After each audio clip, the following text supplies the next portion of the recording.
केने से ना चलेगा वाले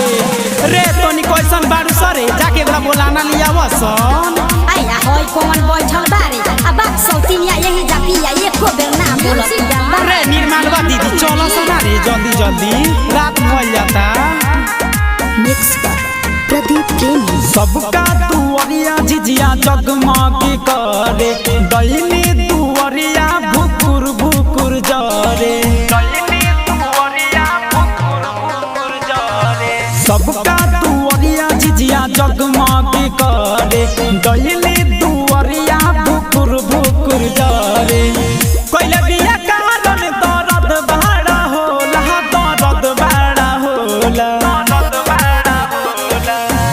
उ तो देखई में लागे बड़ी भोला चलो चलो रे पूजारा पूछे खाती डोइनी के लोला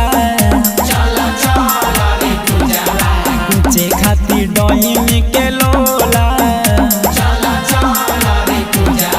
पूछे खाती डोइनी के लोला रे कबूतरिया मन तुरनी जासन बुधन बाबा के मोठ में से दुगो लौंग देखाना लिया वसरे बड़ी दर्द करता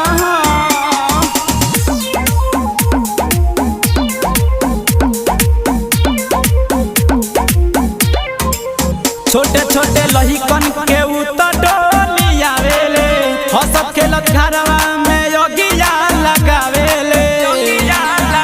कबो साझी के कबो राती में बरहम बाबा लगे उ नहाले रे हमारा तो उहे भोरे भोरे लागन होला रे उहे लागन होला उ तो देखो लागे बड़ी भोला चलो चलो रे कजली पूछे खाती डोइनी के लोला पूछे खाती डोइनी के लोला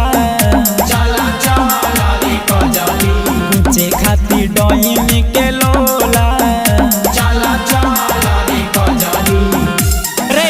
बाबा से दिलीप भैया से प्रदीप भैया से जाके मांगना लिया वो सोना दिलो तो कोई बाबा अब तुम्हें रह बना तो ते ही रहबे ठीक है perfect recording studio Motihari music by Mantu मनी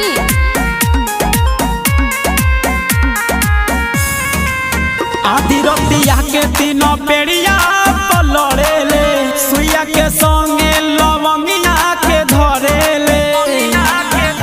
अपन बेटावा चाबाओ अपन भातारा के खाओ तोरा मांगी उजारी रे सोगनी तोरा चलते सारा लोग परेशान बड़ा होला परेशान बड़ा होला उ तो देखो लागे बड़ी भोला चलो चलो रे झुमकी पूछे खाती डोइनी के लोला पूछे खाती डोइनी के लोला पूछे खाती डोइनी के लोला कुंदन बहु चलो सना रे खेसारी लाल के प्रोग्राम आज देखूं के बाकी बा अभी।